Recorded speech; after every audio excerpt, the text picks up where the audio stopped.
ঘুমে শিশুকন্যা ও স্বামীকে ফেলে রেখে অবৈধ প্রেমিকের হাত ধরে পালিয়ে গেল এক গৃহবধূ। স্ত্রীকে ফিরে পেতে এবং অবৈধ প্রেমিকের কঠোর শাস্তির দাবিতে সোমবার দুপুর ৩টায় বিশালগড় মহিলা থানার দ্বারস্থ হয় পলাতক গৃহবধূর স্বামী।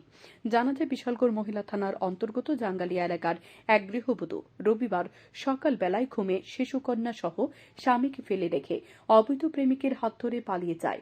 এমনটাই অভিযোগ এনে বিশালগড় মহিলা থানায় দ্বারস্থ হন স্বামী।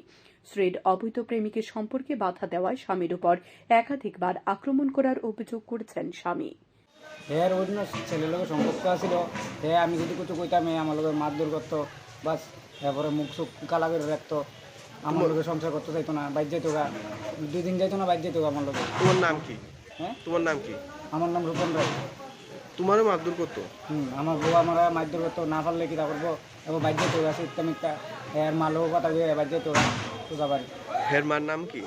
এর মার নাম বকুলিনা রানী বর্মন। তুমি কইতাছো যে হের মা কি হের সাথে জড়িত আছে? হ্যাঁ, মায়ের সাথে জড়িত আছে। এখন তুমি কি চাও? তখন আমি আমার বউরা আমি ফিরে আনতাম চাই, আর যেটা অনিত্য হয়েছে তুমি কি থানাতে জানাইছো বিষয়টা? সব জানাইছি আমি। কি কইছে? কি কইছে? তারা কইছে যেটা করণীয় তারা করবো। Bureau report, news daily Bharat.